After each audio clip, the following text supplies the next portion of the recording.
Wandiika kino. Write this down. Yesu agatta ebintu bingi. Jesus combines very many things. Twogedde ku nsi y'omubiri n'ey'omwoyo, Yesu agigatta. We have talked about the physical and the spiritual worlds. Jesus connects them. Mikwano gyaffe abali ku ekyaki eri ku online mu mawanga eya UCC tubatumidde muli kitundutundu kufe wano. Our friends, the online church in the diaspora, we salute you. You are part of us. Ne kanisa eri ku radio nammwe tubatumidde muli kitundutundu kufe. Likewise, the church listening to us via the radio, we salute you for you are part of us. N'abali mu tents Mukama abatuweera omukisa muli kitundutundu kufe wano. And those in the tents, may the Lord bless you. You are so much part of us here. Kati ffenna tugattire wamu ffenna nga tweyaniriza n'abo n'abali mu mikutu egy'enjawulo n'engalo ez'amaanyi. So all of us here and those in the diaspora and online, we welcome Wandiika ourselves. bino Yesu agatta ensi y'omubiri n'ey'omwoyo. Write the things. Jesus connects the spiritual to the physical world. Ekirala Yesu ky'agatta Another thing that Jesus joins or connects, agatta ab'amawanga n'Abayisirayiri. he connects the Gentiles to the Israelites. Ekyo nayo topic namba. That's also a full topic. Agatta endagaano enkadde n'empya. He connects the old covenant to the new covenant. Wandike n'ekirala ky'agatta.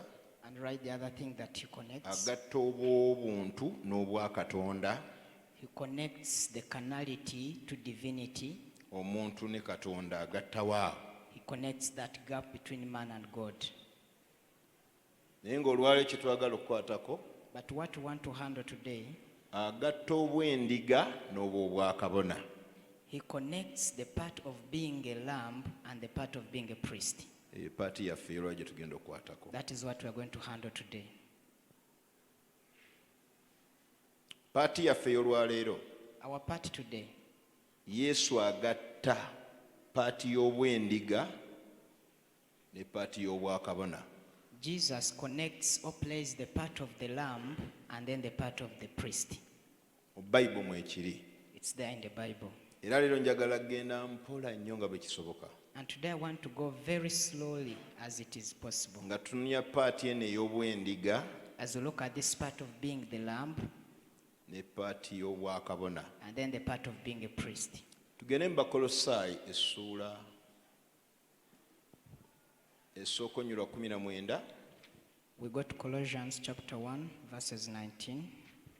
Oyongerezeeko n'ekirala ky'agatta wali ku lisiti yaffe. And on the other list, add on this as well. Agatta amateeka n'ekisa. He connects the law to the grace. Yesu alina bingi by'agatta. Jesus has very many things that he connects. Kati olwaleero twagala kukwatako ku paati eno ey'endiga n'ey'obwakabona. So today we want to handle this part of the lamb and priesthood. Bakolosaayi 19. Colossians 1:19. Ani yamusaanyiza okubeera bino byonna? Who made him to qualify for all these things? Kitaffe. Our Father. Kubanga kitaffe yasiima okutuukirira kwonna kubeerenga mu ye. For it pleased the Father that in him should all fullness dwell. Buli muntu alina Bayibuli yo gisome n'eddoboozi ddene. Wagambye watya?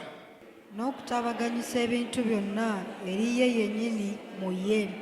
Bwe yamala okuleeta emirembe lw'omusaayi gw'omusaalaba gwe, mu ye okutabaganyisa oba eby'oku nsi oba eby'emu ggulu. Mu Yesu mwe muli okutabaganyisa. In Jesus is where we find reconciliation. Ensisinkano. The connection point. Gamba amina mwagala. Say amen. Mu ebyo ebibiri bye tuzze tulaba nga Yesu abigatta. In those two things that we saw Jesus connecting, olwaleero twagadde okuggyayo parts bbiri. today we want to bring out only two parts. Ye paati y'okubeera endiga The part of being a lamb ne paati y'okubeera kabona. and the part of being a priest. Ze paati ebbiri ze njagaddewo. Those are the two parts that I'm interested in. Mu Yokaana 1:35 In John chapter 1 verse 35, Yokaana yamulaba John saw him, n'agamba abaaliwo, and he told those who were around, laba, behold, laba, behold, omwana gw'endiga the lamb ajjawo ebibi by'ensi. that takes away the sins of the world. Ffenna twatule laba, Behold, kamaleeyo, laba, laba, laba. Aha. omwana gw'endiga. ajjawo ebibi by'ensi. Kwolwo bamusongako nga mwana gwa ndiga. That time they pointed to him as the lamb. Kati ekituzaayo emabega okunoonya endiga yakolanga ki? So what takes us back is to carefully search what was the role of the lamb. Yesu alyoka ajje bamuyite mwana gwa ndiga. So that when Jesus comes, he's also referred to as the lamb. Bingi ebiri awo There are very many things there bye tusobola okulaba. that we can look at. Yesu Jesus, bw'amala okubeera ng'azanye paati y'endiga, after playing the part of being a mu lamb, Bebbulaniya 9:10 mbaseerabidde, in Hebrews 9:11, if I've not forgotten, kabona w'endagaano enkadde the priest of the Old Testament ye yayanirizanga endiga ng'ereeteddwa. used to welcome and receive the lamb when it was brought. Kino kiwulirize, Listen to this. ng'amala gikebera He would first search ekakasibwa it oba teriiko bulema. to make sure that it has no blemish.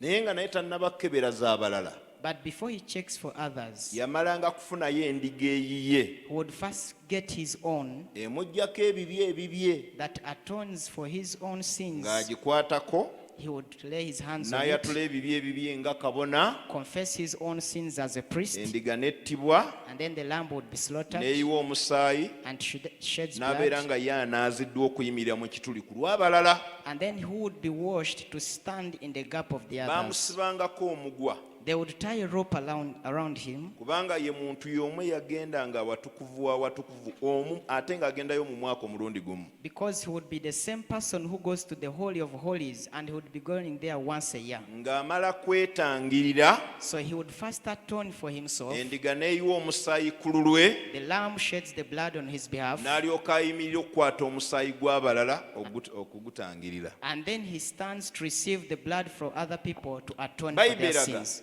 The Bible shows us Endagaano empya, that the New Testament, olwakabona omukulu gwe tulina ye Yesu, the chief priest that we have is ye Jesus. teyatawaana kusala musaayi gwa ndiga. For him, he didn't bother slaughtering the lamb to Ye shed blood. yasooka okweweerayo ddala ng'endiga. It is him who first gave out himself as a Era bwe lamb. yali afa ku Friday, And ka when he tugeze ku was- Friday, When he was dying, let us assume on teyafa Friday, nga kabona, he didn't die as a priest. yafa nga ndiga. He died as the lamb. Azanye paati yekuŋŋaanya omusaayi, That he can play that part of bringing ku together mulundi blood. guno nga taguggye mu kisolo kyonna, This time around, not getting it from any ye animal, kennyini yayiye ogugwe. but him alone has shed Akitegedde his. yeka n'agamba nti amen. Say amen if you've understood it.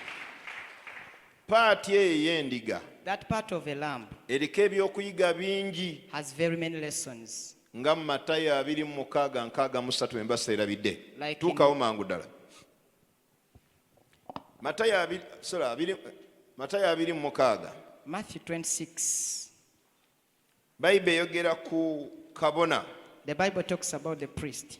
Oli ow'endagaano enkadde be baamuleeteranga endiga, The one of the Old Testament, how he would be brought a lamb to, n'agikebera, and he examines it, n'agirangirira nti terina kabi, and he declares it that it has no blemish. terina bulema. It has no blemish. Endagaano empya In the New Testament, eraga Yesu waffe bw'atwalibwa ewa kabona omukulu. it shows how our Jesus is also taken to the high priest, Ne babuuza Yesu ebibuuzo, and they asked Jesus questions, Yesu n'ataddamu kigambo na kimu. and he never replied any Lwe single lunyolo word. 5:7 bwe mbaseerabidde. That's verse 57, if I've not forgotten. Mutuuseewo? Have you reached there? Nina obuuza mikwano gyo ne batakuddamu. Okola otya? What do you do if you ask your Oba friends? gumiikiriza nga nayo Katonda don't bw'akugumiikiriza. You become patient with them just like God is patient with you. Gamba amina tulabe. Say amen. Amen. Kale tuve ku 57. Let's begin from 57. Kino ekiri mu lunyiri luno 57 What is in this verse of 57? kyekyo kye baakolanga endiga mu ndagaano enkadde. That is what they would exactly do to the lamb in the Old Testament. Bagikwata, they would hold it ne bagitwala ewa kabona. and take it to the priest. Yesu ng'omwana gw'endiga gw'endagaano empya Jesus, as the Lamb of the New Testament, baamukwata he was also ne got bamutwala ewa kabona. and taken to the priest. Kabona w'endagaano enkadde The priest of the Old Testament, yakeberanga endiga he would examine this lamb n'akakasa nti erina bulema. and he ascertains that it has no blemish. Tulaba bw'eba firimu eno ng'eddibwamu wano Now, if it is a movie, we see this movie repeated here, nga Yesu bamukutte holding Jesus bamututte ewa kabona omukulu. and taking him to the high priest. Gamba amina mpulire. Say amen. amen. Kabona n'amukebera And then the priest examines him n'amubuuza. and he questions him, Yesu n'asirika. and Jesus remains silent. Okusirika Yesu kwe yasirika. The silence that Jesus had, N'endiga y'endagaano enkadde teyanyeganga kigambo. in the same way, even the Lamb of the Old Testament would not utter out any word. Kituukire ekiri mu bikola by'abatume 8 okuva ku lwa 29 okukka wansi. That what is in Acts chapter 8 from verse 29 going downwards may be fulfilled. Filipo bwe yali abuulidde omusajja omulaawe enjiri. When the Philippians was preaching to the eunuch, Filipo Philip yabuulira omusajja omulaawe enjiri. preached the gospel to the eunuch. Yamusanga asoma ku bikwatagana ne Yesu. He found him reading things concerning Jesus. Ye bikola by'abatume 8:29. That is Acts 8:29. Omwoyo n'abagula Filipo okwegatta ku okugenda okubuulira omusajja omulaawe enjiri. And the Holy Spirit convicted Philip to go and join to this eunuch and preach him. N'amubuuza, ssebo And asked him, Sir, by'osoma obitegeera? do you understand what you're reading?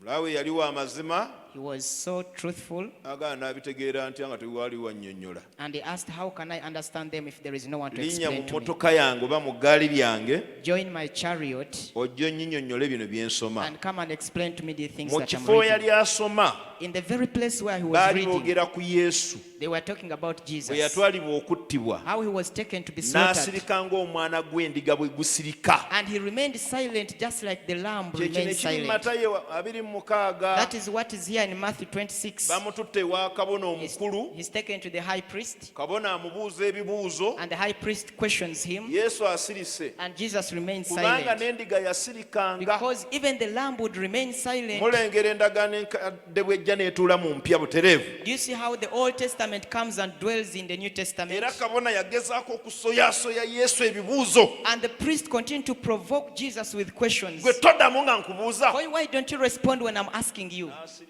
And he remained Bwe silent. yali azannya paati ya kubeera ndiga. Because he was playing that part of a lamb. Abamwagala bokka ne bagamba nti amen. Say Amen. amen if you love him. Ng'amaze okuzannya paati eyo After playing that part, bamukebedde talina kabi. after having been examined and has no Jjukira mu blemish. ndagaano enkadde Remember in the Old Testament, omwonoonyi ye yajjanga n'endiga eteyonoonye. it is the sinner who would come with the lamb that has not sinned. Ako kanyuma. That is interesting. Omubi The sinner. n'ajja n'endiga ennongoofu. He comes with a lamb that is not Kasita that has no baakwatanga sin. endiga ne baginyweza. Whenever they would get this lamb, Omubi nga yatuliddeko ebibi bye. and after the sinner had confessed his sins Ono over it, abadde omwonoonyi. The one Ye who nga was- avaawo wa ddembe n'agenda. the one who was a sinner leaves that place freely. Endiga eterina musango And then the sheep that was innocent n'erugwamu. gets the blame. Wano batiddamu They repeat it here. nga Yesu akwatibbwa After Jesus having been held, n'omubbi. having been arrested with this Ffenna twatule murderer, n'omubbi. n'omubbi with a thief, Babaleeta babiri. they bring two of them. Yesu atali mubbi Jesus, who's not a thief, n'omubbi. and a thief. Olwo firimu ey'endagaano enkadde evaayo. Now the film of the Old Testament comes in here. Mwonoonyi The sinner n'endiga eterina kibi. and the lamb that has no sin. Bagenda mu maaso ga kabona. And they go before the priest. Ye endagaano enkadde. That is the Old Testament. Endagaano empya. In the New Testament, Tulaba ebintu bibiri awo. we see two things there. Munzijukirize omubbi erinnya lye yanikozi. Remind me the name of the thief. Kabona bwe yamala okwetooloola Yesu yenna nga tamulabako kabi. After the priest having examined Jesus and has no blemish, N'abuuza ekibiina. and he asked the congregation, Omusajja ono alabika talina musango. it seems this man has no sin. Mulangiridde taliiko kibi. I declare him innocent. Ndi kabona nze I nangirira. am a priest and I'm declaring Talina it. musango nange nkimanyi. He has no sin and I also Naye know mmwe it. mwe aboononefu mmwe mugamba ki? But you evil people, what do you say about it? Ku ono Balamu about Barabbas ne Yesu and Jesus. ku bombi ani gwe mbanyweza attibwe Among the two, whom should I retain that he may be ono killed? gwe nangiridde atalina kabi oba oli ayina akabi The one that have declared sinless or the one that has the sins? bonna ne bajjula omwoyo And they all filled up with the ne Spirit balangirira declared, Yesu anywezebwe let Jesus be arrested, oyo ye omubbi waffe ateebwe but let our thief be released. laba firimu y'endagaano enkadde bw'ejja mu ndagaano Look empya at how the film of the Old Testament comes into the New Yesu Testament. aguma Jesus remains strong, atwale paati eyo ey'okubeera endiga that he may take on that part of being a lamb. okuva awo And from that point azannya onwards, paati ya kubeera ndiga he plays the part of being a lamb. gamba amina ey'emutawaana Say amen. tuzzeeyo mu Ebbulaniya 9 We go back to Hebrews 9. 11 wagambye watya What does verse 11 say? yangu yaako mangu Hurry. 9:11 Hebrews 9:11. tugambye Yesu agatta We say that Jesus joins obw'endiga the part of the lamb n'obw'obwakabona and the part of the priesthood. byombi yabigatta He connected both of them. bino bye tulimu olwaleero The things we are in today, tuli mu bintu bituufu we are in the right things. otuusewo Are you there? wagambye watya naye kristo bwe yajja Aha. kabona asinga obukulu w'ebigambo ebirungi ebigenda okujja yajjanga kabona asinga obukulu He came as a amaloboozi high galinga priest. gali mu kiwonvu yesu yajjanga kabona asinga obukulu mujjukire omulimu gwa kabona omukulu Remember the role of the high priest mu ndagaano enkadde in the Old Testament kumala kwetangirira bibi was to first atone for him for his own sins, bw'amala obyetangirira and after atoning for them, yayanirizanga ebyabalala he would now welcome the kati sins of yesu agatta others. byombi So Jesus connects both. tunulira olunya oluddako olulabe lugambye lutya n'ayita mu weema esinga obukulu aha n'okutuukirira etaakolebwa na mikono amakulu etali ya mu nsi muno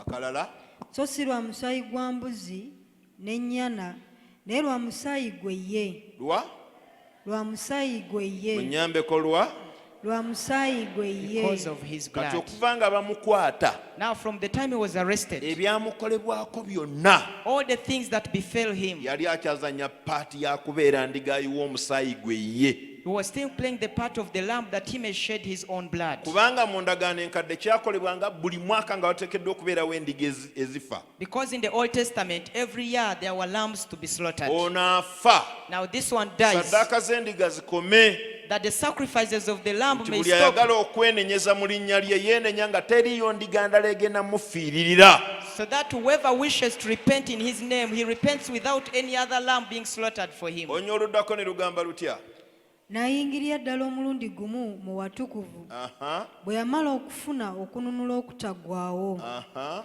kuba obanga omusaayi gw'embuzi n'ente ennume n'evvu ly'ente enduusi ebimansirwa kw'abo abalina empitambi bitukuza okunaaza omubiri omusaayi gwa kristo eyeewaayo yekka olw'omwoyo ataggwaawo eri katonda nga taliiko bulema tegulisinga nnyo okunaaza omwoyo gwammwe ku bikolwa ebifu okuweereza katonda omulamu lwaki tetugamba nti amiina amen genda ku nnyo lwa 25 Verse 25.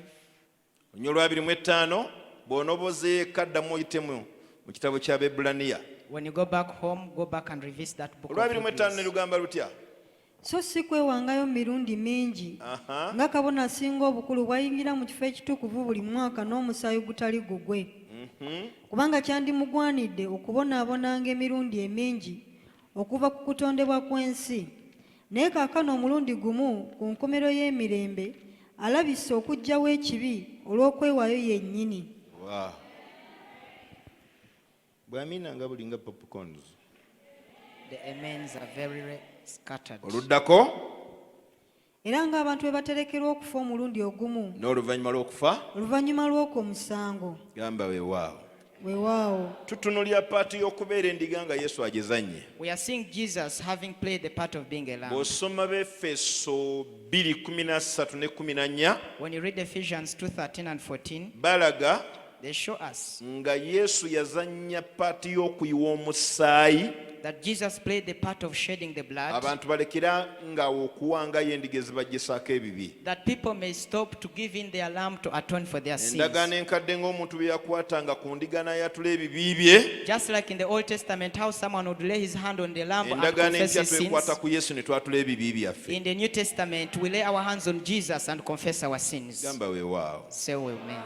Kati awo ng'afa, Now, at the time when he was dying, yafiira mu paati eyo okuyiwa musaayi, endiga biki bye zaakolanga. he died in that part of shedding blood and what the lamb would do. Bw'afa, After he has died, Bayibuli yange endaga my Bible shows me yazuukira. that he resurrected. Munnyambeko yakola atya? yazuukira He resurrected. Ddoboozi ddene yakola atya? yazuukira He resurrected. Okuzuukira kwa Yesu The resurrection of Jesus kyawukana n'endagaano enkadde, endiga tezaazuukiranga. is different from the Old Testament because in the Old Testament the lamb would not resurrect. Wano ng'azuukidde, Here, after tugenda resurrecting, kulaba ebyandiikibwa. we are going to see scriptures. Yazuukiranga kabona. He resurrected as a priest. Kubanga mujjukire kabona yagenda nga watukuvu awatukuvu, Because remember, it would be the priest to go to the Hall of Holies, ng'atwalayo omusaayi gw'endiga, taking the blood of the lamb, aguyiye ku Lwokutaano, shed it on Friday. agenze mu ntaana ne Ssabbiiti gye yagikwatira, He goes to the grave, and that's where the Sabbath found him. okuvaawo ng'azuukira. Now, from that point when he's resurrecting, Yazuukiranga kabona so si nga ndiga. he resurrected as a priest and not as a lamb. Ozisiba Amen. ngalo nga zange zinammala. Mu Yokaana essula ya 20 In John chapter 20 olunya olusooka and verse 1, okukka wansi, going downwards, Bayibuli egamba awo ku lunaku olw'olubereberye the Bible says, and on the first day, mu nnaku omusanvu, in the 7 days, lwe lwa Sande mu kalenda y'Abaroma, enjogera eyo gy'eva. and that is Sunday according to the Roman calendar. Sande si kye kikulu, Sunday is not the chief naye day, olunaku olusooka mu nnaku omusanvu. but the first day among the 7 days. Yesu lwazuukira, That is when Jesus resurrects. kyakola bulungi yazuukira ku lunaku lwa lubereberye. Good enough, he resurrected on the first day. Abeere omubereberye mu buli wantu wonna y'aba abeera omubereberye. Amen. That he might be the firstborn in everything. Ye kennyini ye mubereberye wa Katonda, Him alone is the firstborn of ye God mubereberye mu bitonde, and is the firstborn of all ye mubereberye creation, mu lubuto lwa Maliyamu, the firstborn in the womb of ate Mary, najja azuukira ku lunaku lwa and lubereberye. he also resurrects on the first day. Olunaku olwo lwe yazuukira, That day when he resurrected, ebyandikwa bigamba scriptures tell us, aba ali mu lusuku, while in the garden, abayigirizwa be baali bamaze, amawulire gamaze okubuna, azuukidde. the news had spread that he has resurrected, he has Bwe resurrected. bajja ne bakabira entaana nga taliimu, When they came and checked the grave and he was not there, amawulire ne gabona yazuukidde. the news spread everywhere that he resurrected. Omukazi n'asigalawo ng'anoonya, And the woman remained there seeking, ali luddawo mukwano where is my gwange. friend? Ebyandikwa bigamba Scriptures say, n'amulaba. and he saw him. Ffenna twatule n'akola atya? n'amulaba She saw him, Naye nga tamanyi nti yeye. but she could not recognize him. N'amugamba Laboni. And she told him, Laban. He Makulu told her, gaaki Laban, omukyala. that woman, Ekyo kyokka kyambikkula ku bwongo. that alone opened my mind Okumanya nti yono gwe mbadde nnoonya. to know that this is the Kazi one I've been n'adduka looking for. emisinde. And the woman ran Agenda amukwateko. to go and touch him. N'amugamba bw'ati. And this is what he told her. Tonkwatako. Do not touch me. Ffenna twatula ekigambo ekyo tokola otya? Do not touch me. Nga bw'oteekako n'akagalo ku kasita teriyo kibiina kya bufuzi kyakatwala. Aha. Tokola otya? Do not touch me. Eriyo ekibiina ky'ebifuzi ekyatwala akagalo kano? Any political party that uses this finger as a sign, Kale twongeze eddoboozi, tokola otya? Tonkwatako. do not touch me. Ojja kisangawo mu Yokaana You find it in John essula eya 20, chapter 20. tonkwatako. Do not touch me. Njagala ebigambo ebiddako, I want those words that proceed. kubanga sinnaba kulinnya eri kitange. Because I've not yet ascended to my Father. Nazuukidde navudde ku levo y'okubeera endiga. I resurrected. I'm no longer at the level of being a Kati lamb. nyambadde omunagiro gw'obwakabona. I am now putting on the garment of Kabona priesthood, omukulu. the chief priest, agenda okuwaayo saddaaka y'endagaano empya. who is going to offer the sacrifice of the New Testament. Tonkwatako ndi mutukuvu, Do not touch me, I am holy. agwana okutwalayo omusaayi guli ogwali ogwange ogwanvaamu. The one who is worthy to take the blood that was mine that came from naye me. genda ogambe baganda bange But go and tell my brethren ti nninnya eri kitange that I'm ascending to my era Father, ye kitammwe, and He is your Father, katonda wange my God, era ye katonda who is wammwe. also your genda God. obagambe nninnya. Go and tell them that I'm ascending. ekigambo ekyo nninnya That word I'm ascending, yali atwala musaayi guli ogwava mu He ye was taking the blood that came from Him bwe yazanyira paati y'okubeera endiga. at the time when He was playing the part of the Ku lamb. mulundi guno afuuse kabona, This time around He's becoming a priest, alyoke agende nga kabona that He may go as a priest, nga tatwalayo musaayi gwa ndiga, not taking the blood of the naye lamb, ng'atwalayo omusaayi ogugwe ku bubwe. His own blood.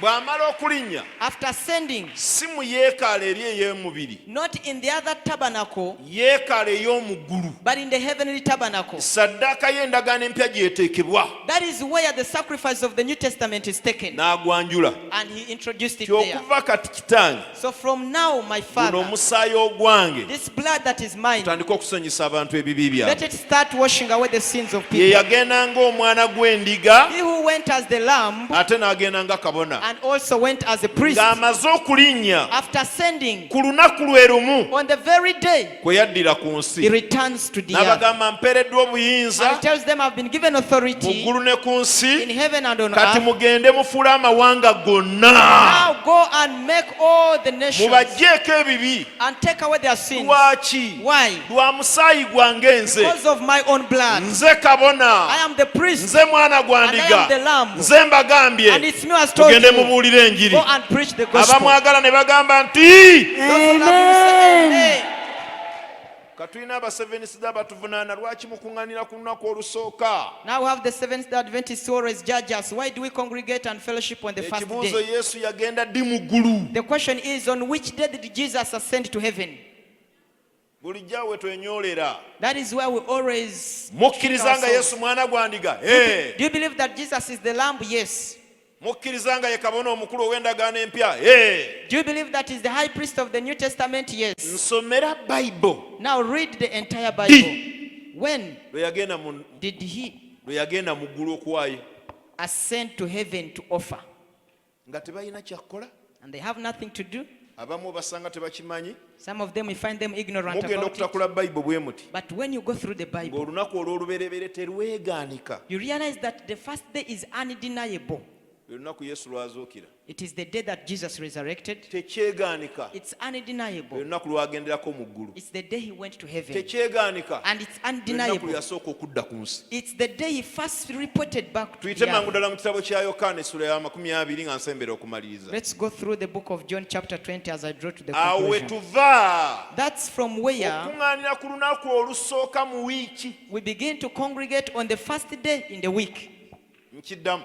I repeat it. We tuva It's from that okuŋŋaanira ku lunaku olusooka mu wiiki. that we congregate on the first day in the week. Gye tuli To us, endagaano empya weetandikira. that is where the New Testament begins. Kuba tewasobola kubeerawo ndagaano Because there cannot be a covenant nga tewali kuyiwa musaayi. before shedding blood. Ate tewasobola kubeerawo musaayi And there cannot be shedding nga blood tegunnatwalibwa watukuvu. before it is taken to the holy place. Byonna byakolebwa ku lunaku ng'azuukidde. All the things were done on the day He resurrected. Gye tuli To us, okuzuukira kwa Yesu gwe mwaka omubereberye. the resurrection of Jesus is our first year. Endagaano empya weetandikira. And that is where the New Testament begins Awo we from. tujja amaanyi okweyita abaana ba Katonda. And it's from that point that we get the strength to call ourselves the sons Sitya of God. kwogamba nti nze ndi mwana w'oyo ali waggulu ennyo. I don't fear to say that I'm the child of the Most High. Lwaki? Why? Olw'omusaayi gw'omwana gw'endiga Because of the blood of the Lamb n'olwa kabona oyo atudde ku mukono ogwa ddyo. and that priest that is seated at the right hand. Ngambye n'olwa kabona oyo atudde ku mukono ogwa ddyo. And I say because of the priest that is seated at the right hand. Ye kabona He is the priest ate yayiwa and omusaayi. he's the one who shed the blood. Oyina ebintu bibiri ebikukyukirira. You have two things that represent you. Oyina kabona omukulu nga ye Yesu. The high priest who is Jesus, Ate oyina omusaayi ogutakwata kaffejje. and you also have the blood that is never corrupted. Awo we tuva. And that's where we originate from. endagaano empya wetandikira. And that's where the New Testament begins obulokozi from. butandika lunaku lwa lubereberye. Salvation begins on the first day. wali yafa The other time he died, ng'endiga bwe zaafanga, just like the lambs would naye die. byonna bigattibwa mu kigambo kuzuukira. But all those things are perfected in the word kale resurrection. Yokaana 2 olunya olusooka walabula mangu ddala. awo ku lunaku olusooka mu nnaku omusanvu Maliyamu Magdalene n'ajja mu matulutulu nga tebunnalaba eri entaana, n'alaba ng'ejjinja liggiddwa ku ntaana. Awo n'adduka n'ajja eri Simooni Peetero n'eri omuyigiriza oli omulala Yesu gwe yayagalanga. N'abagamba nti baggyeemu Mukama waffe mu ntaana, so tetumanyi gye bamutadde. Awo Peetero n'afuluma n'omuyigiriza oyo omulala ne bagenda ku ntaana. Ne badduka bombi wamu n'omuyigiriza oyo omulala. N'ayisa Peetero n'asooka okutuuka ku ntaana, n'akutama n'alingizaamu, n'alaba engoye z'ekitaani nga ziteekeddwawo, naye n'atayingira. Awo ne Simooni Peetero n'ajja ng'amugoberera, n'ayingira mu ntaana, n'alaba engoye z'ekitaani nga ziteekeddwawo, n'ekiremba ekyali ku mutwe gwe nga kiteekeddwa wamu n'engoye z'ekitaani, naye nga kizingiddwa nga kiri kyokka ku bbali. Awo n'omuyigiriza oyo omulala eyasooka okujja ku ntaana n'ayingira, n'alaba, n'akkiriza, kubanga baali tebannategeera ekyawandiikibwa nti kimugwanira okuzuukira mu bafu. Awo nate abayigiriza ne baddayo ewaabwe eka. Olw'ekkumi-n'olumu. Naye Maliyamu yali ayimiridde ebweru awali entaana ng'akaaba. Awo bwe yali ng'akaaba n'akutama n'alingiza mu ntaana, n'alaba bamalayika babiri nga bambadde enjeru nga batudde, omu emitwete omulala mirannamiro. Omulambo gwa Yesu we gwali guteekeddwa. Abo ne bamugamba nti, omukyala, okaabira ki? N'abagamba nti, kubanga baggyeemu Mukama waffe, nange simanyi gye bamutadde. Olw'ekkumi-n'ennya.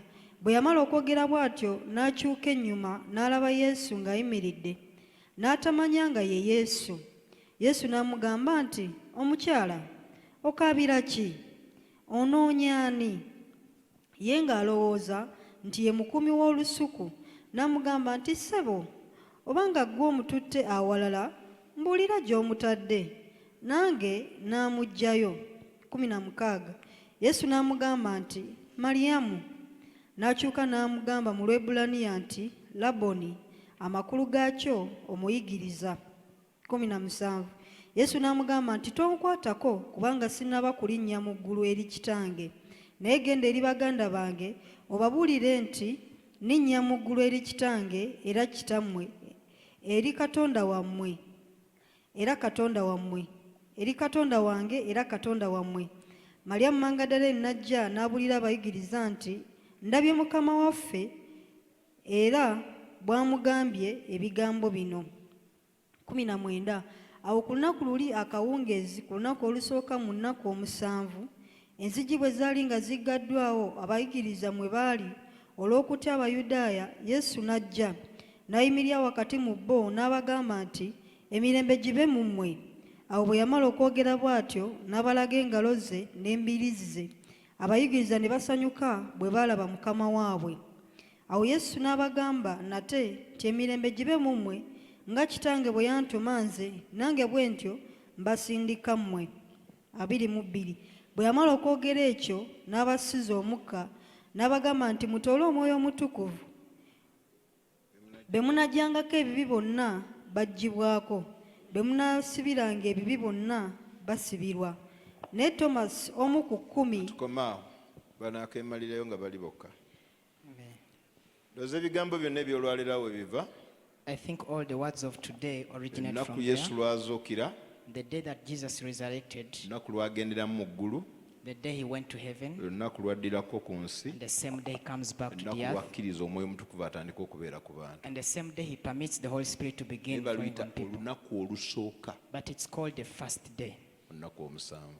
among the 7 days. Wano we wava obulokozi. That's where salvation comes from. Tulina ensonga lwaki We have a reason tusobola okujjukira okuzuukira kwa Mukama waffe Yesu. as to why we can remember the resurrection of our Lord Era ensonga Jesus. eno yeetutwala And it's this very reason that takes us okuŋŋaananga buli lunaku olusooka. and causes us to always congregate on the Olwa first bino day. bye tusanze wano, Because of these things that we find here, olw'okuzuukira kwa Yesu, And because of the resurrection of Jesus, kulimu ebintu bingi abooluganda. there are very many things in there. Nga mmaliriza, As I wind up, Katonda yali mukambwe ennyo mu ndagaano enkadde, tetwali muyiseeko ffenna nga bwe tufaanana.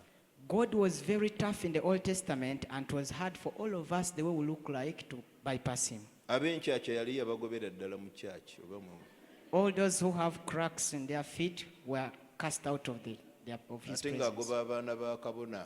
And he would chase the sons of the priests. Omwana wa kabona ayina akatulututu tayitawo tajja. Any son of a priest that has any swelling on his body should not come. Olaba osanze ngoba baana benzaala awaka olina enkyakya fuluma todda wano. Kati gw'oyita wange ozirina ng'ate sikuzaala. If you find me chasing away my children, the ones I give birth to, who have cracks in their feet, and I tell them go, then how about you that I don't be Mwaka gumu 1 year? mu mwaka omulundi gumu. In 1 year, only once. N'oyo gwayisenga kabona omukulu. And yet even the one he calls as the high Nga naye priest, abeera ku bunkenke. he's also on tension. Bamutte essaawa yonna. Anytime he can be killed. Era bwe wabanga ogenda awatukuvu And whenever he would be going to the Holy of nga Holies, bakulijja omugwa ku kugulu. they would tie a rope around your leg, N'olyoka otwalayo omusaayi. and then you take the blood. Kasita ogendayo n'ensobi emu. If you go with any one mistake, Akuttirayo. he kills you from Kale there. ate teri muntu akkirizibwa kugendayo kuggyayo mulambo gwo. And yet no one is permitted to go inside to bring out your corpse. Kati wagendanga n'omugwa You would go with the rope n'olugoye olunene oluliko ebide. and a very big garment that has bells on Bwe it. baatunulanga ku ssaawa z'olina okubeerayo nga tovaayo ate ebide tebivuga nga bamanya wawedde. They would look at the watch and see the duration that you had to spend there, and if you don't come back, they would know that you're Nga finished. batandika okwebuuza olowooza ayiseewo. And they begin asking themselves, do you think he has passed? Ono ali ku muweereza we omukulu. This God is on his very high priest. Nga baddamu beebuuza obudde tebugenze. Then they ask themselves, hasn't time gone? Tumuweemu essaawa endala nga bbiri tulabe. Let us give him more 2 years and see, Ne more 2 batega hours and see. amatu. Then they listen Bawulire oba ebide bivuga. to hear whether the bells are still Kuba ringing. yabeeranga n'ekyambalo ekiriko ebide. Because they would have that cloth that has bells on it. Bannaye Yesu yatuwonya ebintu mmwe. Amen. Amen. Jesus saved us from very many things. Bwe waayitangawo essaawa endala After 1 more hour, ne bakkiriza okusinza kasiriikiriraako. they now believe according to the silence, Yagenzeyo n'ekibi. he went with the sin. Nga bakwata mugwa. And then they would get the rope Nga basika. and begin to pull. Baba bali awo ogulambo gujja bakulula mukulu ekuru. As they are still pulling, they see the Kuba corpse coming. teri akkirizibwa kuyingira watukuvu. Because no one is allowed to enter the holy Nga place. baguwalula okuva awatukuvu awatukuvu. So they would drag you from the Holy of Holies. Ne bagukulula. Mwali mulabyeko nga bakulula embwa. Have you ever seen people pulling a dog Enfu. that is dead? They pull it Nga gubatuukako we bayimiridde. up to where they are standing, Nga balyoka beeyongerayo. and then they continue. Abange Katonda y'omuntu gwe tusinza. Is that the same God that we worship today? Yesu nga yatubikkako nnyo abooluganda. Jesus really Amen. covered us. Gwe lowooza ku bw'ofaanana. Just look at your appearance. Nga tumaliza lowooza ku bw'ofaanana. As we finish, look at and Mu think ndabirwamu about your ya Katonda appearance. wali oyitamu. Do you think we would go through the mirror of God? Abamu ku ffe tulina enkyakya. Some of us have cracks in our feet. Envunza zaabaluma. We were beaten by jiggers. Nange envunga kabona wa wano mbu. That even me as the priest of this place, Ffe nga tetusala. for us we will not cross that line. Nalwalako ku mabwa wano I na have, wano omulundi gumu. I have ever had boils here and here at the same Negannuma. time. Era nakati n'enkovu nneneko. And even now I still have a big scar. Olw'enkovu ezo And because of those scars, mu ndagaano enkadde mbasiitawo. in the Old Testament I would not Kyukira qualify. neighbor noonyayo akantu k'omulabako konna konna konna konna nga. Turn to your neighbor and look for anything small. Mu kasengejja twali tuyitamu. Would we go through that sieve? Tulina ensonga ey'okwebaliza Yesu. We have a reason to thank the Lord. Engano n'endulu nga za mukwano gwaffe Yesu. Amen. Yimirira ku magulu go. Stand up on your feet. Olwayo twali agadde okuwaayo evvumbe. Today we want to give in an aroma. Ekyo nakyo tulikikwatako lulala. We will also handle that next Twali time. agadde okuwaayo evvumbe eriva mu mitima gyaffe. Would love to give and offer out an Kubanga aroma that comes from our yazuukira, hearts. Because he resurrected Ne tufuna we tutandikira. and we got a beginning point. Teeka emikono mu bbanga. Lift your hands Omugambe Yesu. and say, Jesus, Ddoboozi ddene Yesu. Yesu, njagala kuwa saddaaka. Njagala kuwa saddaaka. Simanyi oba byogero bijja wansi wa mutima gwo oba obyogera bwogezi simanyi nange. I don't know whether you're getting what you're saying from the bottom of your heart or you're merely Ddoboozi ddene Yesu. Yesu. Nga nzijukira amazuukira go. Nga nzijukira amazuukira go. Njagala kuwa saddaaka. Njagala kuwa saddaaka. Ey'okwebaza. Ey'okwebaza. N'okusinza. N'okusinza. Kubanga muggwe. Kubanga muggwe. Mwenfuukira byonna. Mwenfuukira byonna. Nze yali ewala ne Katonda. Nze yali ewala ne Katonda. Nze yali munnaggwanga. Nze yali munnaggwanga. Nfuuliddwa omwana. Nfuuliddwa omwana. Era omusika. Era omusika. Mu bwakabaka obw'omu ggulu. Mu bwakabaka obw'omu ggulu. Nze yali enkuzagge yeena. Nze yali enkuzagge yeena. Leero ndi mutuuze mu bwakabaka bwa Katonda. Leero ndi mutuuze mu bwakabaka bwa Katonda. Nkwebaza. Nkwebaza. Olw'ebisuubizo ebinene. Olw'ebisuubizo ebinene. Senga ekyo kyogera okijja wansi wa mutima. If only you would speak that from the bottom of your heart. Ndiga. The lamb eyaweebwangayo buli mwaka. that was offered every year. Tolaba ng'olina okuvaamu eddoboozi ery'okwebaza. Don't you see that a voice of thanksgiving must nga ku emanate from mulundi guno you? tebagambye mugambe bwoti ne bwoti ne bwoti. And this time around not being told to say such and such. Naye nga kiviira ddala wansi wa mutima. But when it is coming from the bottom of your heart.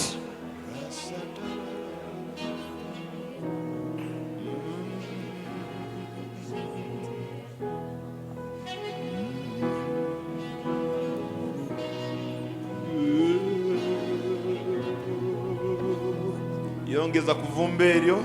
Increase on that aroma.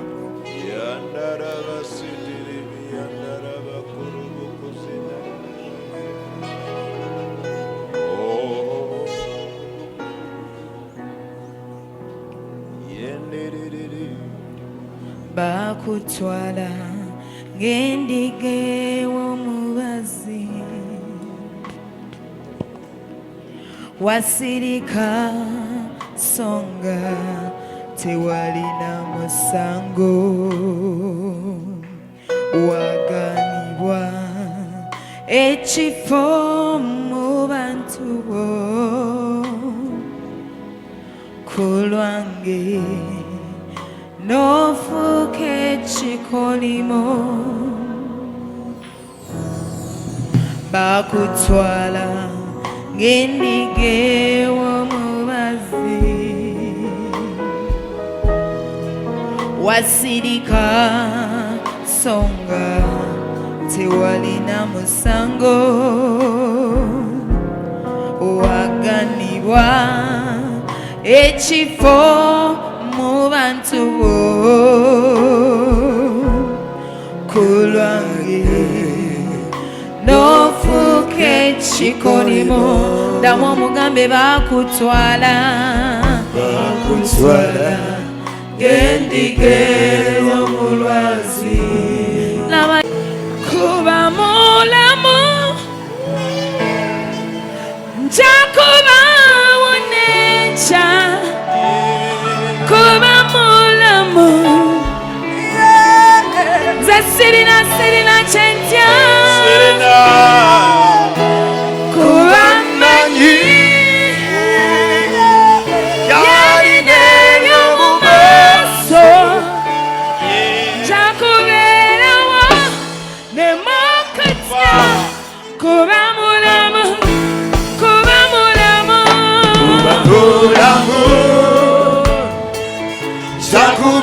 Sakubaonesha kuba mulamu sirina kyentya kuba mmanyi ennaku zange z'omu maaso nja kubeerawo ne mukutya kuba mulamu owange mulamu Sakubaonesha kuba mulamu sirina kyentya amanyi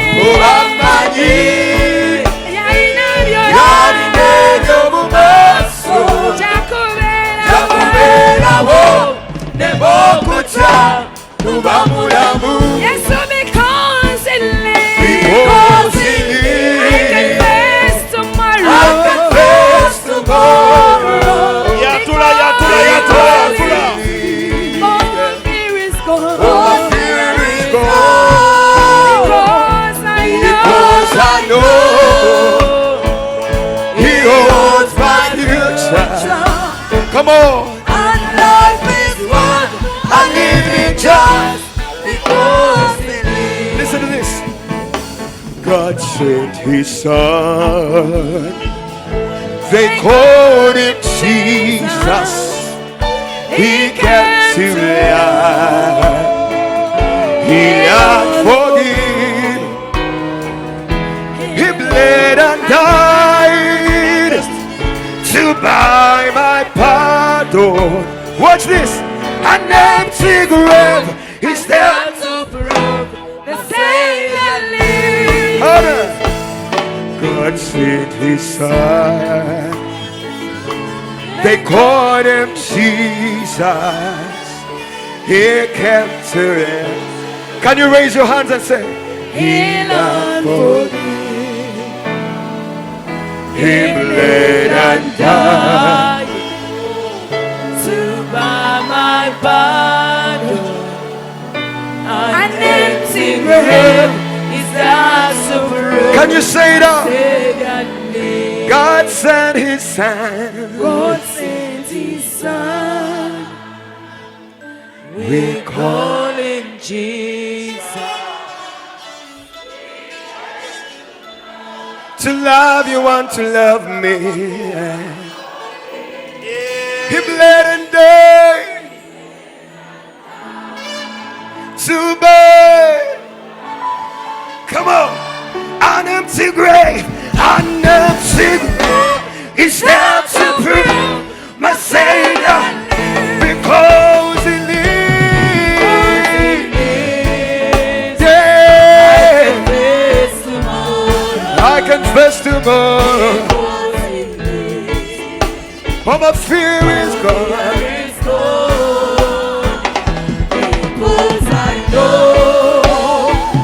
He holds my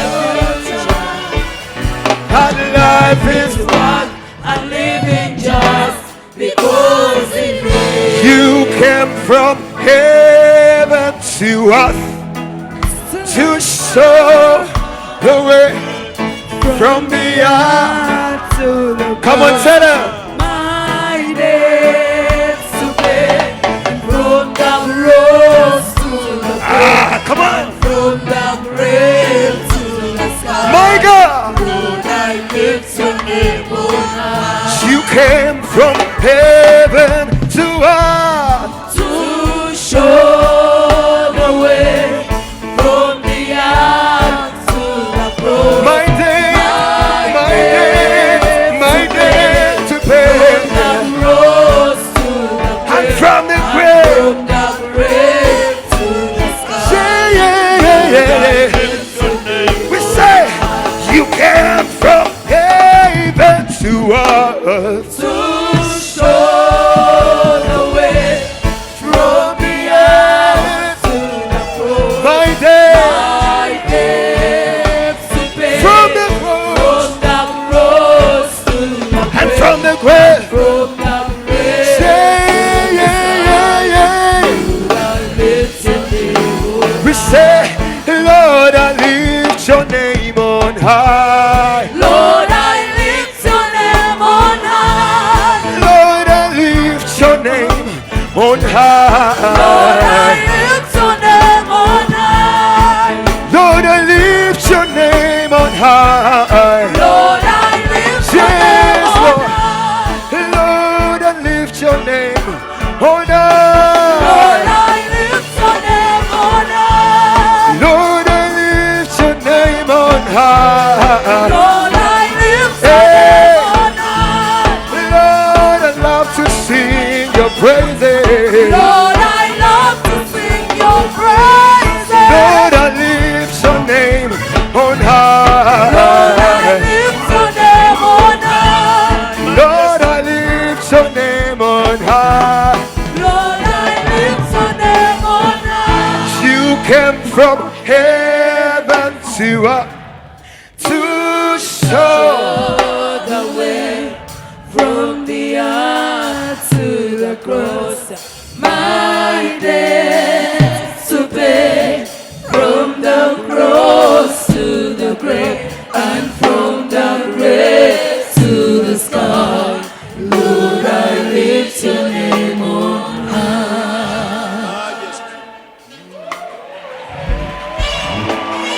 Jesus. Because who can stand against the Lord? No one can. No one will. Raise your hands and say, who can stand against the King? No one can. No one. Just say it like a minute.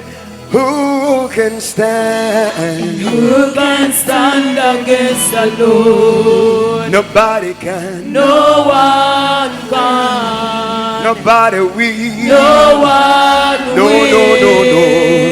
Who will stand against my King? Say, Who can stand against the King? nobody can. No one can. No one will. No one we say, oh,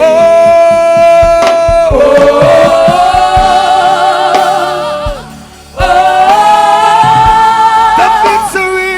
Victory belongs to Jesus. Come on. Victory belongs I say,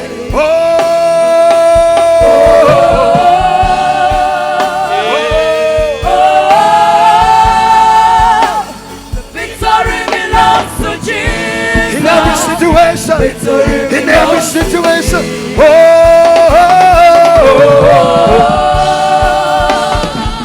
Oh, Victory belongs to Jesus. yeah, yeah, Victory yeah, belongs to yeah. Oh, The victory belongs to Jesus. yes, it Victory does. belongs to Him. Oh, oh, oh, oh, oh, yeah. Victory belongs to Jesus. The victory. The victory. belongs to Oh, yeah,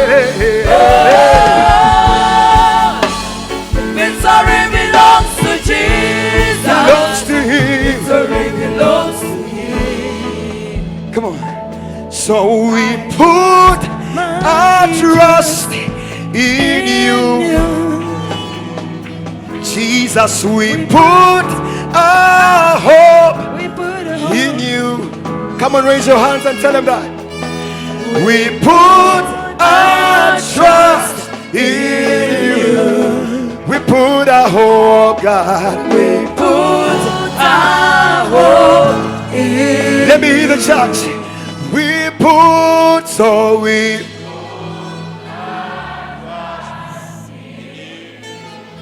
put our faith, Lord.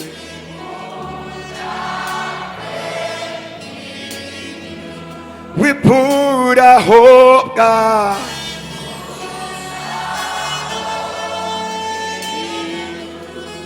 We put our faith in you. You will deliver, say, and you will deliver. You're our provider. I find my victory in you. Forever victorious. Forever victory. Forever we will. Forever we will. I put my I trust. find my victory Yeah. in you. The victory belongs to Jesus. Victory belongs to Jesus. Victory. Victory belongs to Him. The victory. Victory belongs to Jesus. The victory. Victory belongs to Him. Cause your grace has found me just as I am. buli omu yimira ku magulu go And nga tuyimba oluyimba luno. Njagala weerabenga abajasi nga bali ku paledi zaabwe, omukulembeze nga bayitamu bw'ati. As we sing this song, I want us to consider ourselves as if we are soldiers on parade and the leader is going through njagala them. beerabe yesu ng'ayita mu makkati gaffe I want us to see Jesus go through our midst. ng'omuwa ekitiibwa omuyimbire ekisa kyo kyasanga nga bwe ndi As you glorify him, telling him that Jesus, you're graceful buli just as atudde I was. yimirira ku magulu go Whoever is seated, stand up on your oli feet. mujaasi wa yesu eyanunulibwa n'omusaayi You are a soldier of Jesus, redeemed by blood. kakasa ng'ovaamu eddoboozi Make sure that a voice comes out of you, likola evvumba eddungi mu maaso ge that it makes a good aroma before him.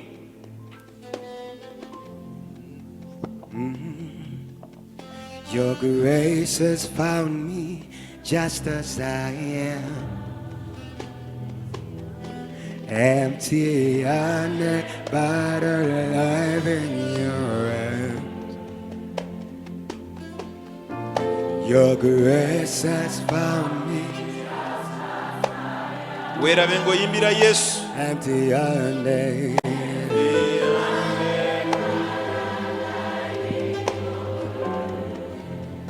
Echisacho,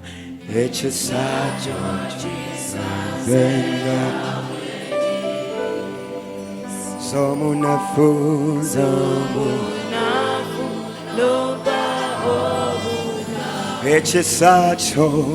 Echisacho, Chisanvenga. Somo nafuzo.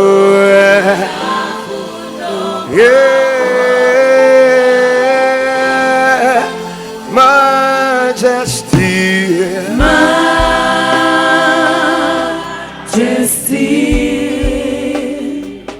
majesty,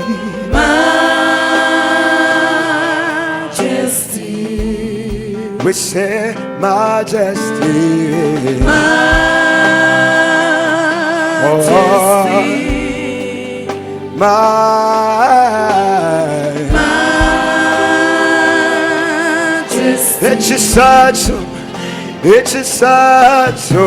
Echisacho chinsanze kawendi Someone a fool.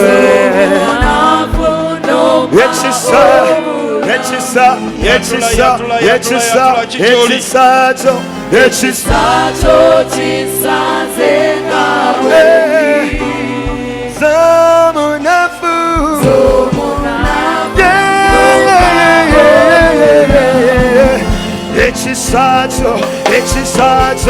Echisacho chinsanze kawendi Someone a fool. Majesty, majesty, majesty. Oh, majesty, majesty, majesty. Oh, majesty.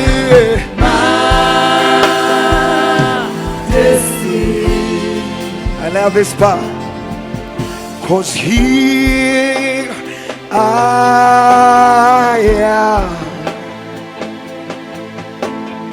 humbled by your majesty, covered by your grace of free. And here we are.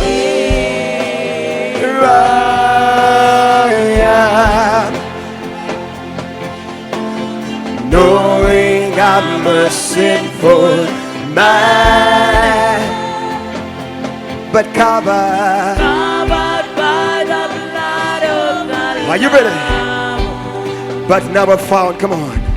And now I've found the greatest love of all. He's mine. Is mine. Since You lay down your life. come on, the greatest sacrifice. Sing majesty, Majesty. majesty.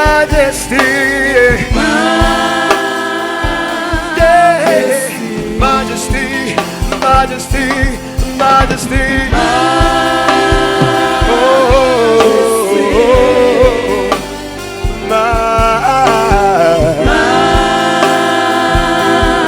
Oh, listen to this. 'Cause every high thing must come down, every stronghold shall be broken. You wear the victor's crown. You've overcome, you've overcome. Say, every high thing must come down, and every stronghold shall be broken. You get it? Can we say it out? Come on. Every high thing, say, every high thing must come down, and every stronghold shall be broken. You wear the victor's crown. Raise your hands and shout it out. Every high thing, say, every high thing must come down, every stronghold shall be broken. You wear the victor's crown. You've overcome. Every high thing must come down, every stronghold shall be broken. You are the victor. You overcome. Say, one more time. Every high thing must come down, every stronghold shall be broken. You wear the victor's crown. You overcome. You overcome.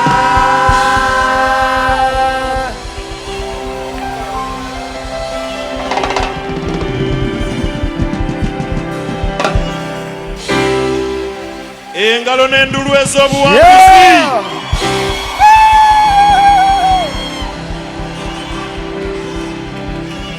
Tuleko wansi. Take your seats. Tuli bawanguzi n'okkirawo Mwoyo yatwagala. Amen. We are more than conquerors through him who loved us. Ngambye oli muwanguzi n'okkirawo. I have said you are more than a conqueror. Mu linnya erya Yesu. In the name of Jesus. Kyukira neighbor. Turn to your neighbor. Muŋŋambire gw'otudde naye tomumanyi. Tell him or her you don't understand the person you're seated near. Mugambe tomumanyi. Tell him or her you don't know Nze ndi him. muwanguzi n'okkirawo. I am more than a conqueror. Thank you, Jesus. Wabeerawo omuntu yenna ayagala okulokoka olwaleero. If there is anyone who wants to give his or her life to Christ today, Nazaalibwa lunaku lusooka mu wiiki lwali lwa Sande ku makya. for me, I was born on the first day in the week. It was Sunday in the morning. Nnaku olusooka lukulu. The first day is very important. Oba mu namba eyo namba nkulu mwenna abasomera gye mwagala mubeere. Njagala kubeera namba emu. And all those who are in school, you always desire to be number one. Abadduka gye baddukira. Those who run, they strive to get it. Njagala nze mba mbasooka mbeere namba emu. I want to be there first so that I can be number one. Kusoma ni yali agadde abeere namba 10. In school, who would wish to be number 100 Ku baana 11. out of 101 students? Bameka nga wali agadde kubeera namba emu. How many would love to be number one? Eyo namba nkulu nnyo. It's a very important number. Amiina. Amen. Mukama tumwebaza. We thank the Lord. Oba oyagala kulokoka ddamu ebigambo bino nti ayi Yesu. Yesu, Nnaku olwaleero lunaku olwaleero kola okusalawo kola okusalawo kuwa omutima gwange. kuwa omutima gwange. Ntegedde amazima. Tegedde amazima. Gwe yayiwa omusaayi ng'endiga bwe zaaguyiwanga. Gwe yayiwa omusaayi ng'endiga bwe zaaguyiwanga. Ate gwe kabone yaguwaayo. Ate gwe kabone yaguwaayo. Otudde ku mukono ogwa ddyo. Otudde ku mukono ogwa ddyo. Tussa abalabe bonna abeera wansi w'ebigere byo. Tusse abalabe bonna Ndokosa olwaleero. ndokosa olwaleero. Mu linnya lyo mwendokokedde. Mu linnya lyo mwendokokedde. Bonna ne bagamba nti Amiina. amiina. Paati eddako nnyangu nnyo. The next part is very easy. Paati yakwolesa kwagala kwaffe gy'ali n'ebiweebwayo byaffe. It's a part to manifest our love to him through our offerings. Kyabulabe ng'oli mugagga mu kwogera. It's very dangerous if you're just rich in words, Ng'oli mwavu mu kukola. but very poor in oli deeds and munene wa actions. maanyi mu kwogera Very mighty and powerful in words, naye ng'oli munafu mu kukola. but very weak when it comes to put into practice. Ebiweebwayo Offerings, offerings. nga tonnaba kupapa kuwaayo, before you rush to give, sookera Katonda bye yagamba nti bibye. begin with those things that God commanded you, saying, these are mine. Ebyo byagamba byange mu bibyo bimpe. The one that he says, those are yours in your, those are mine in yours, give them to me. Biki ebya Katonda bye twetisse mu byaffe? And what are those things that we carry, yet they are of God? Kisooka First of all, bibereberye. the first fruits. Mbuulize yasosewo yatugambye The first preacher told us nti malayika w'okufa bwe yali ayita that when the angel of death was passing by, yaggwanga mu famire. he would land in a family. Taata bw'abanga ewaabwe yali omubereberye If the father was the firstborn in their family, nga yawasa n'omukazi mu famire y'omukyala nga ne mukyala ye mubereberye, and yet the woman he married was also the firstborn in their bombi family, ku olwo baafanga. both of them would die that day. Bwe baba balina omwana waabwe omubereberye, If they have their firstborn child, nagwo mulambo. he's also a dead person. Maid naye bw'abanga naye omubereberye. If the maid was also the firstborn in their family, Egyo tegifuuse ena. don't we have now four? Bwe wabangawo emmese embereberye ng'ebeegattako, If there would be any rat that is the firstborn, it would join them. ensekere embereberye nga naye eyitawo egwawo. Any louse that is the firstborn, it would also lie Buli dead. kibereberye nga kijja ne kitondoka ne kigwawo. Every firstborn would collapse and die. Lwaki? Why? Kuba baali tebabimuwangako. Because they had never given him Lwe what belongs to him. yabayitamu bakuba, So when he went through them to strike them, yakuba bibereberye buli we kyekwese. every firstborn, wherever it was hiding, was Mu stricken. bibereberye mwe mutudde ekitiibwa Among the firstborns dwells glory n'amaanyi and power n'obuyinza. and authority. Buli lw'ogamba Mukama nkuwa ekitiibwa, Every time you say, Lord, I give you glory, agamba webale kumpa kigambo ekyo, he says, thank you for giving me that word. n'ekiwerekeza ebibereberye kibeere nga kinywedde. But accompany it with first fruits that it may be established. Tandika ennono eyo tebagisabira. Begin with that principle. It is not prayed for. Ennono bakola nkole. Principles are just worked out. Katugenda kuwaayo So we ebibereberye are going to give out our ku first lunaku fruits luno olubereberye, on this first day, nga tubiwaayo eri omubereberye as we waffe. give them to our firstborn, Tumulangirire nti ye nnamba emu mu byonna. and declare him to be number one in all things. Gamba amen. Say amen. Eriyo agaanye okukiddamu ekyo? Someone refused to say Okay. amen. Era Still, tetumala okuyita ekigezo ky'ebibereberye kigondera. after passing the test of first fruits by obeying it, Kiweebwayo ekirala Katonda kyagamba kikye mu bibye mu byaffe. another offering that God says it's his in ours, Bye bimu eby'ekkumi. they are the tithes. Buba bukodo bwa mbwa. It is a dog's stinginess. Kyukira neighbor. Turn to your neighbor Muŋŋambire neighbor embwa nkodo. and tell him, neighbor, the dog is very stingy. Njagala okulabako ku mmwe mwenna abantu abali wano abali ku online I want to say among you here and those online, ng'ali onyweddeko ku giraasi y'amata g'embwa. and you have ever taken a glass full of dog's milk, Watya n'onkyalira. assuming you visit me, Namuwa embwa yange yazaala ebyana byayo. and I have my dog that gave birth to its, Nengakama ng'olaba. and I then milk it as you watch me, Nengafumba ng'olaba. and I cook as you watch, Nengakuwa. and I give it to you maybe with Kyukira sugar. neighbor oganywa. Turn to your neighbor and ask him how whether you can take Eri it. agamba nze nganywa it is okay bw'oba oganywa. There's someone who says, me, I take it. It's Embwa okay. ezaala nnyo The dog produces very many, naye olw'okuba terina kintu kigivaako ne kigenda direct ku muntu teweereza butereevu ku muntu, but because there is nothing that goes out of it directly to man, obwo bwa bufiira kumukumu. those young ones of dogs also die at a Kyewedde terrible nawezezza speed. emyaka 55. Pardon? Weekend nawezezza emyaka 55. This week I made 55 years. Ewedde kuba leero lumu. Ewedde. Last Lwokuna. week I made 55 years. Congratulations. Sirabangako ku kisibo kya mbwa. I have never seen a herd of dogs.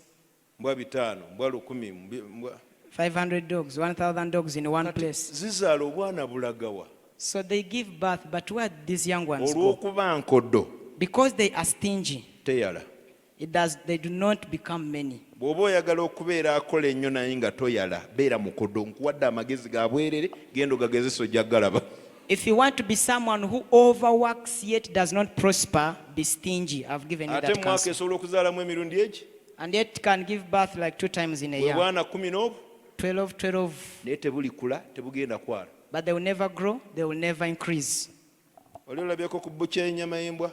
Have you ever seen a butchery of dog meat? Eriyo amawanga agaziya. There are some nations that eat dogs. Nabisanga mu Singapore n'agamba what? I found them in Singapore and I wondered. Nalabako ne wano ku TV yaffe banabokya omuchomo ku gundi nga yayokeza kapa. Ngamba Katonda ali mu ggulu ndekeraawo ogulya. Even on our TV, I was watching and saw these guys who sell meat, pieces of meat on the roadside. Someone had also included the ones of a cat. And I prayed Eddiba that ly'embwa tebalikola mu ngatto. Embwa nkodo. the dog's skin can never be used to make shoes. Naye kyenjimanyiiko kimu. But one thing I know about it, Ewoggana. it can shout, Eboggola. it can bark. Oyo nno ye mulokole ng'asaba nnyo. Mukama taata kabaka waba ng'omanya eyo mbwa yennyini kasaabeera mukodo eyo mbwa. If a born again prays with such a voice very loudly and yet if it's very stingy, then you just know that is a dog. Barking but Kikira cannot neighbor give. mumbulize olimu olubwabwabwa olwogera ennyo. Turn to your neighbor and ask him or her, do you have a dog's character in you? Ne bw'oba omanyi Bayibuli giva gy'eva paka gy'ekoma. However much you know the Bible from its beginning to the Ng'oli end. mukodo nkutya. If you're stingy, I fear you. Ente A cow, mwana gumu one calf mu myezi 9 in 9 months, n'ekuwa omwana gumu. it gives only one. Tambula ensi yonna But move around the whole world, ojja kusanga ente. you find cows. Lwaki ezaala gumu Why does it give birth only once neeyala nnyo? in a year and yet Buli it over ekigivaako. increases? Whatever comes out of it, Omuntu akiganyulwamu. man consumes it. Kandabe nga oli onyweddeko ku mata g'ente. Mukono mu bbanga. If you've ever taken milk from a cow, put up your hand. Bameka nga wali oliddeko ku nnyama y'ente. Mukono waggulu. How many of you have ever consumed cow meat? Bameka nga n'essusu w'ente agasa. How many of you benefit from the urine of a cow? Ente yonna nga bino ebyenda tetubisuula. The whole cow is a giver. Even its intestines you have to. N'obusa babulwanira bwetaagisa obw'embwa. Even cow dung is always fought for, and yet the one of a dog. Ogamba nnyo nti ekkanisa ekuwa omukisa mbwe ya UCC bw'ogamba bw'oti abantu. How do you say and tell? Ogamba nnyo bulijjo ogamba. You usually say and tell people oftenly that the church of Ekibuuzo UCC blesses kijja you. gw'ogigasizaawa. But the question is, how do you benefit it? Ogenda obogola njagala nnyo ekkanisa eyo njagala nnungi. Weebale kubogolereyo mu bantu weebale nnyo. You go back Webale nnyo. everywhere. I love so much that church of UCC so much. Thank you so much for backing. Gwe buwulu bwe bukutwawaanya. Enkya nkusuubira okulaba.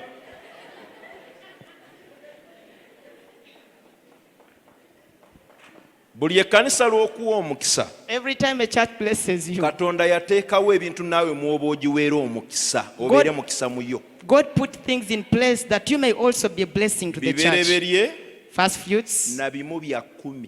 and the tithes. Kasita oyita ebyo, As long as you pass that awo test, tandika okuwaayo nga bw'oyagala. then begin to offer willingly. Nti omulokole omukodo, I fear a stingy born again. mbatya. I fear them. Nina abaweereza bange siryangako ku kintu kye n'ekimu mu myaka 20 n'omusomi. I have my ministers I live with, but I've never consumed anything of theirs for over Sijja 20 years. babagamba I will not tell you their names, nga siryangako wadde okwambala essaati ye. but I've never even put on a shirt bought by him. Soogeza bwetaavu. I'm not speaking because of need, Njogera kuba ndowooza eyo ya bukodo eyo. but I want to strike that mindset of stinginess.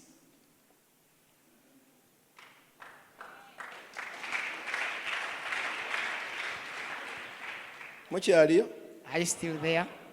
N'atera okukola eddaame mu butongole balagaani agenda obbakulembera emyaka eginaddako. I'm about to officially make a will and introduce to you the person who will officially lead you Nsobola in the next okugamba oyo years. mulungi mu kino, munafu mu kino, mulungi mu kino, mulungi naye wano ye munafu awo mukodo. I can tell you this one is good in this one is bad in this one is good in this, but in this area he's very ayogera stingy. nnyo wano munafu. Here he speaks so much, but here he's weak. Yakobo ekyo kye yakola nga n'atera okuva mu bulamu. And that's what Jacob did as he was about to leave life. N'abayita. He called them. Ate mu lwatu. And openly. Gundi gwe wasula ku kitanda kyange gwe. So you climbed my bed. Ate gwe.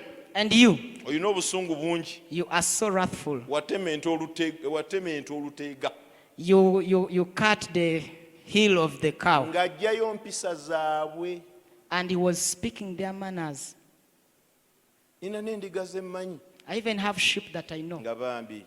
And Bambi. Zibadde neesigwa nnyo gye ndi. They have been so faithful to me. Ne Pawulo yaboogerangako oyo gundi teyangasa. Naye ono ye yangasa nnyo. Even Paul spoke about them. So benefited me, but this one over benefited me. This one didn't. Pawulo abamulowoozaako n'abawandiikako mwakajja mulowooze ku byange kaakati nsanyuse Katonda gw'empeereza kwegamba ng'owulira bamusanyusizza omutima. Those who finally thought about him, he wrote about them. Now that you are minding about me, I am so happy. Obuweereza bw'okuwaayo bugasa buli muntu n'oyo akutunuulidde oyo ayagala nnyo abamuwa lwakuba ye tayagala kuwaayo. The ministry of giving, everyone delights in it, even your neighbor, however much he does not want to give. Kyukira neighbor. Turn to your neighbor. Mugambe ekiseera kya kuweereza ng'okomyawo mu kkanisa. Tell him or her. It is time to minister. Kale kwata ekiweebwayo kyo. Get hold of your offering. Mu linnya erya Yesu yimira ku magulu go. In the name of Jesus, and stand up on your feet. Mukama tukwebaziza.